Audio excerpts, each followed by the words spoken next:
जब भी हम नया फोन लेते हैं तो पुराने फोन के साथ क्या करते हैं, या तो हम किसी को दे देते हैं या फिर किसी को बेच देते हैं। या जब भी हम किसी को दे या फिर बेचे उससे पहले हम लोग सिंपली क्या करते हैं, उसे फैक्ट्री रीसेट कर देते हैं ताकि आपका डाटा कोई भी एक्सेस ना कर पाए या फिर photos, videos, message, chat, bank details कोई भी एक्सेस ना कर पाए। तो अगर आप ऐसा सोचते हो कि अगर आप फैक्ट्री रीसेट करने के बाद में आपका डाटा कोई एक्सेस नहीं कर सकता या फिर रिकवर नहीं कर सकता, तो आप गलत सोचते हो। तो आज का वीडियो आपके लिए बहुत जरूरी है, क्योंकि आज इस वीडियो में बताने वाला हूं कि आप फोन को बेचते वक्त या फिर किसी को देते वक्त क्या ऐसा कुछ करें जिसके बाद में आपका डाटा कोई एक्सेस ना कर पाए या फिर उसको रिकवर ना कर पाए। तो चलिए दोस्तों वीडियो शुरू करके जान लेते हैं। आप देख रहे स्मार्ट आइडिया सपोर्ट चैनल को सब्सक्राइब और वीडियो को लाइक करना मत भूले। तो चलिए दोस्तों वीडियो शुरू करके जान लेते हैं। सबसे पहले आपको ये जानना जरूरी कि आप जब भी फैक्ट्री रीसेट करते हैं तो उसके बाद में आपका डाटा पूरी तरह से रिमूव नहीं होता। जी हाँ दोस्तों, आपने सही सुना, आपका डाटा पूरी तरह से रिमूव नहीं होता। जब भी आप फैक्ट्री रीसेट करते हो तो आपका डाटा का स्टोरेज का जो लोकेशन है वो चेंज हो जाता है। तो आपको फोन के ये भी पता नहीं रहता कि आपका डाटा का लोकेशन कहाँ पे था और अब जो आपने फैक्ट्री रीसेट किया है उसके बाद में स्टोरेज कहाँ पे है। जब भी आप फैक्ट्री रीसेट करते हो उसके बाद में आपका स्टोरेज तो खाली हो जाता है, लेकिन आपका डाटा पूरी तरह से रिमूव नहीं हुआ रहता है। सिर्फ आपके फोन के साथ ही नहीं बल्कि pen drive, hard disk, SD card, memory card, उसमें भी आप जब भी आप डिलीट करते हो या फिर फॉर्मेट करते हो उसके बाद में भी उसका भी डाटा रिकवर किया जा सकता है। बहुत सारे ऐसे डाटा रिकवरी सॉफ्टवेयर आते हैं जिसकी मदद से आप फॉर्मेट करने के बाद में भी आपका डाटा रिकवर किया जा सकता है।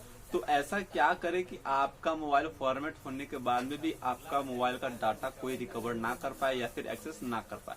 तो सिंपल है, आपको सबसे पहले क्या करना है कि आपको अपने प्ले स्टोर में जाके वहां से एक junk removal file application download करना है। उसके बाद में आपके फोन में जितने सारे जंक फाइल्स होंगे उसको रिमूव कर लेना है। दूसरे नंबर पे आपको क्या करना है कि आपको सेटिंग में जाना है, अकाउंट्स में जाके वहां पे जितने सारे आपको फेसबुक, मैसेंजर, याहू, गूगल जितने सारे अकाउंट्स है उसको डिलीट करना है, उसको डिलीट कर देना है। जब उसको डिलीट कर देंगे उसके बाद में आपको सिंपली तीसरे नंबर पे क्या करना है कि आपको अपने सेटिंग में जाके वहां पे आपको एक इंक्रिप्शन का ऑप्शन देखने को मिल जाएगा।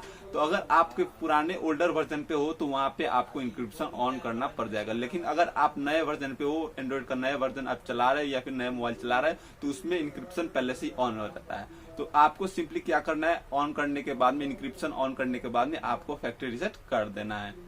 तो यहाँ पे काम खत्म नहीं होता, यहीं पे काम शुरू होता है। उसके बाद में क्या करना है, आपको अपने फोन में क्या करना है, अनवांटेड वीडियोस या फिर फुटेज आपको डाउनलोड कर लेने या फिर उसमें ट्रांसफर कर लेने। उसके बाद में आपको क्या करना है, एक बार और फैक्ट्री रीसेट कर देना है। उसके बाद में क्या होगा कि अगर आपका डाटा कोई भी एक्सेस करना चाहेगा तो उसके हाथ में जंक फाइल्स ही लगेंगे।